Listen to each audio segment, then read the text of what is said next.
You may be seated. Hello, Your Honor. Hello. This is the case of Webster v. Ware. Thank you, Ron. Good day, everyone. Good day.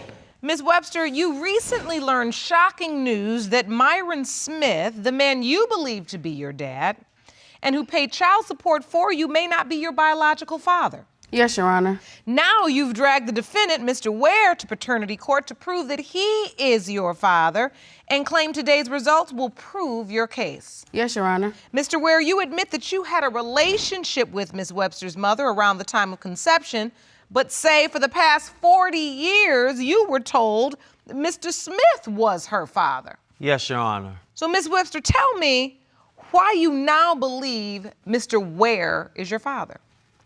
Your Honor, I worked in a beauty salon with some of his relatives, and they always kind of had something against me. I heard a relative say that that's not none of your father. So I started questioning. I asked my mom, I talked to Mr. Smith, like, why are they saying that I'm not a part of their family? When you questioned Mr. Smith, what did he say? He said, you will always be my daughter. I believe in my heart that you are, and no matter what, you'll always be my daughter. And that still wasn't answer enough for you. You still had doubts. I still had doubts. I was a blood donor. We talked about blood types, and I know that the mother and the father of the child will have one or the other, and me and Mr. Smith don't have the same blood type. I was in question again. I'm very curious. I was with my cousin, Miss Smith, and she said, you know, I really believe in my heart that Mr. Ware is your father. She said, you walk like him, you chuckle like him. She said, if I close my eyes and you both chuckle, you wouldn't know the difference. Really? I had a baby book for a long time, and I never really started putting things together until the blood type wasn't the same. And I'm looking in the baby book, and there's relatives of Mr. Ware's family that signed in when I was born. They bought gifts. There was an address. Really? Yeah, they had the address. Relatives of Mr. Ware. Yes, Your Honor. Have signed into your baby book when you were born. Correct, Your Honor. So, Mr. Ware, Yes, ma'am. you knew of this young woman, Yes, I did. but you do not believe you're her biological father. No, I do not. Because at the time when her mom and I were dating, she was in between two cities, Louisville, Kentucky, and Dayton, Ohio. And she would spend months there and months here. And during that time, when she became pregnant, she explained to me that she was, and that it was another man's child. So she told you Yes, she did. that it was someone else's baby? Yes, she did. Did you ever do the math and think about when she possibly was conceived and whether or not you were in a relationship with her mother at that time? No, Your Honor. At that time, being, I believe, around 15, 16 years old, I didn't know anything about timelines. So you just took her word for it? Yes. At 15, 16 years old? Yes, I see Your Honor. that. So Ms. Webster says she would hear things. Did you ever get any trickles of information? No, Your Honor. I never got anything, never got any information. How did you lose contact? You all dated? Were you boyfriend and girlfriend in high school? Yes, Your Honor, we were, but we lost contact because a couple of years after that, I went into the military. Okay. And when you came back, no one said to you, you may have a child? No one said that to me, and the mom had moved back to Ohio, so I never saw her for years. Were you there when her mom was pregnant? Yes, I was there when her mom was pregnant. As a matter of fact, we continued to date at that point. I remember times being with the mom and rubbing her belly and just always there to support her. Are you sure you had not impregnated her? I was sure that I had not impregnated her because she told me that. All right, so let's fast forward to the day you finally get to meet Mr. Ware. We went to visit him at his church. I knew who he was, but he didn't know who I was. I just been praying, you know, that I find out who my father is. There's things in my life, there's roadblocks and stumbles I've been going through. There's things goals I'm achieving, and knowing who my father is one of them. And I came to the Lord. I went to the altar. They had altar call. And I went up and I just prayed that God give me a sign to reveal what's going on. So I'm praying and I'm nervous, but I just felt this energy. And when they asked for the prayer warriors to come out. And when I got up, Mr. Ware was standing right behind me. So out of all And did you know it was Mr. Ware? When I was down, no, I didn't know who was standing there. When when I got up. You know, I get up and I turn around and he's right there.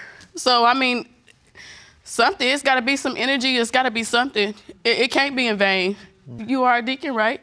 Yes, I am. And he's a spiritual person. Did Did you know it was her? Did you know it was Miss Webster, this baby?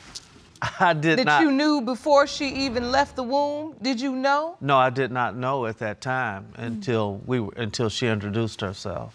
Well, I also went to meet your mother, and she said, I knocked on the door, and I said, hi, I'm Demisha, I'm Marsha's daughter. And she stepped back, she said, well, baby, what took you so long? Did your mama get that blood test done? Maybe my mom knew something that I didn't know. But at that time, I took it from her mother to be truth that this was not my child. I never believed in my heart that she was my child. So you did not feel a connection like this could be my daughter?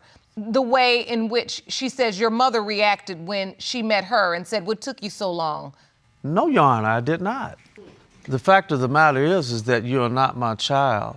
I love you like a child and like a sister, but you're not my child. If you want more episodes of Paternity Court, make sure to subscribe and click on the notification bell. My name is Tamara Smith, and I grew up in the household with Demisha's mother, Miss Webster. Okay. Mr. Ware was like a part of our family. I know what Miss Webster may have told him, that he wasn't the father, but I believe in my heart when Miss Webster left Louisville to move back to Dayton, Ohio, that she left her pregnant. How is it that as the cousin, you know more than the mother? Or is it something you observed?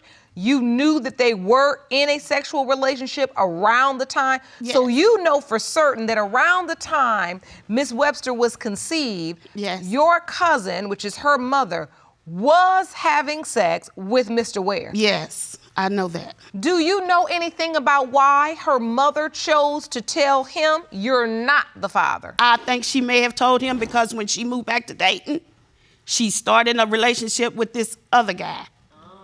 I think that's what happened. Well, I wanted to get your opinion on it, and Ms. Webster's mother is in court today, and so I'm going to have a chance to ask her that very same question. But before we get to that point, I'd like to speak to the other possible father.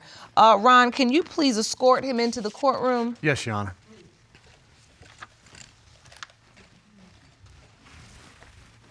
We're gonna go right up here to the witness stand, please.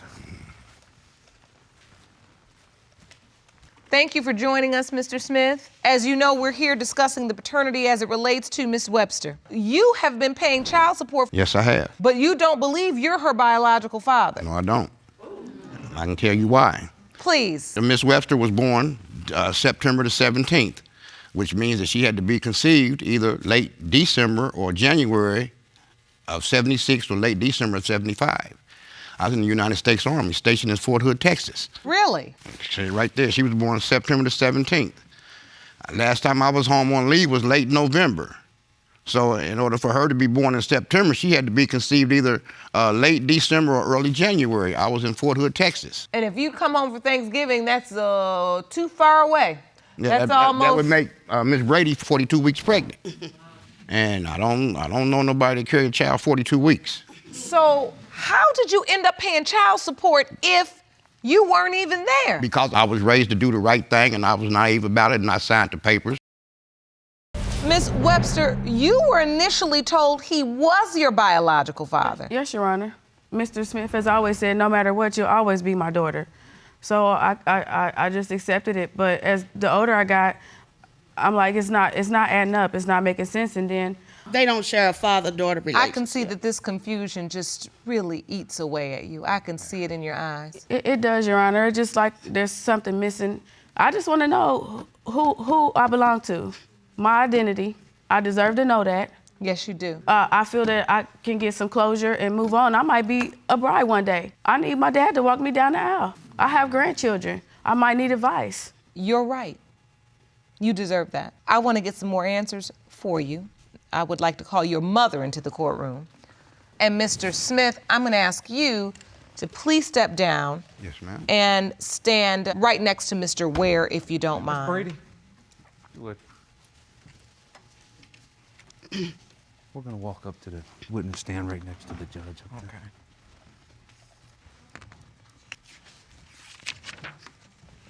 Miss Brady, thank you for joining us today. You're welcome. Of course, we are here regarding your daughter and her search to find her father. What was going on at the time?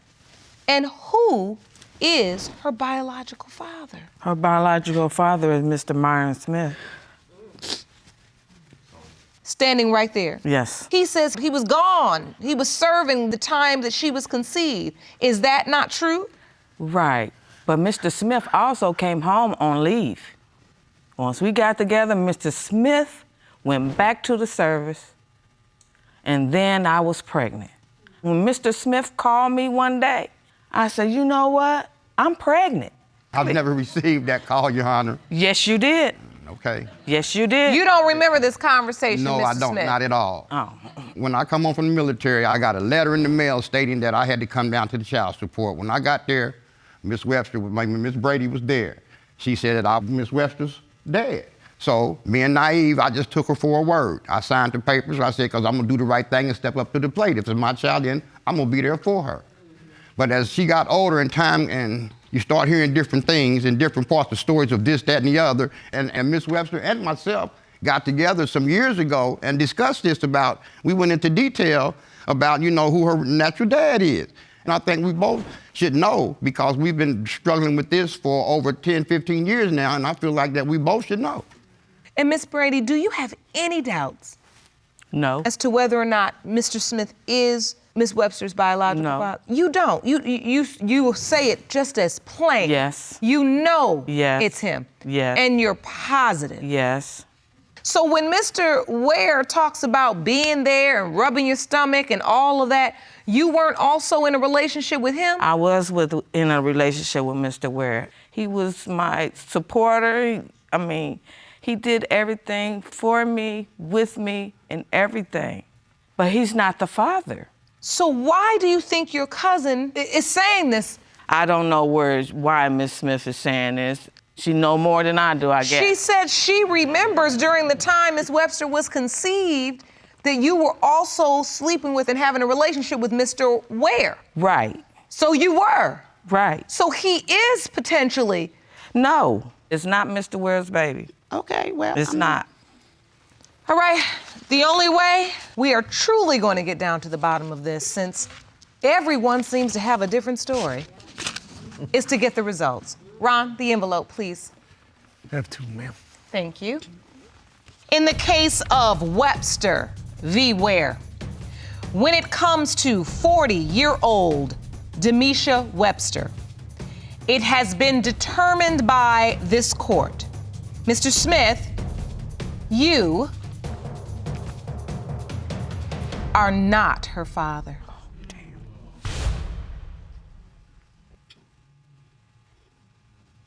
Are you surprised? Hurt? Yes. Surprised? No. I thank you for everything that you've done for me. Always, baby. I appreciate you. And like you said, Always. Always, sweetie.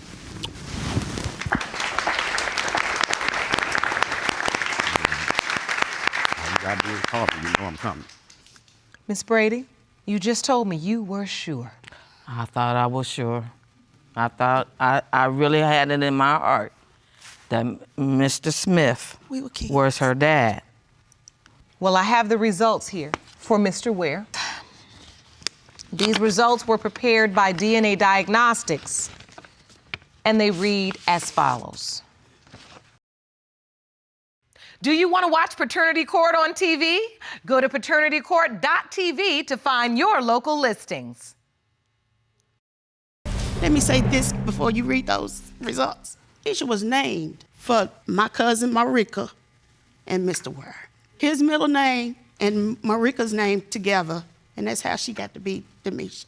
Mr. Ware, did you know she was named after you? Yes, I did, Your Honor. And of course, Marcia and I, we got together to name her at the time. I do remember that. You dated through the process. You named her together. But you were sure he was not the father? Right. And you made him certain he was not the father? Right. Let's go to the results. In the case of Webster versus Ware, when it comes to 40-year-old Demisha Webster, it has been determined by this court. Mr. Ware, you are not her father.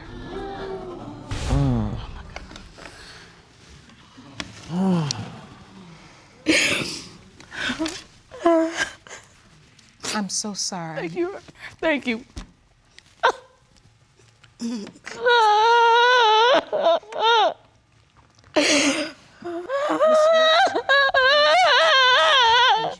Sit down. Have a seat right here, please. Sit down. We shouldn't love you. open up a can of worms. That can of worms should have been closed. But I deserve to know. Baby, I'm so sorry. It's okay. I have to ask you, who do you remember? Do you have any idea? No. It's all good. This doesn't do nothing but make me stronger. It don't even matter at this point. I'm 40 years old. My stepfather's been in my life. He's raised his grandkids, my kids. He's been there. That's my dad. Well, this court has counseling for all of you available right now. And Miss Brady, talk to whomever you need to say, hey, do you remember anybody else I dated? Right. Because it's not about you, it's about her. I wish you all the very, very best of luck. Court is adjourned.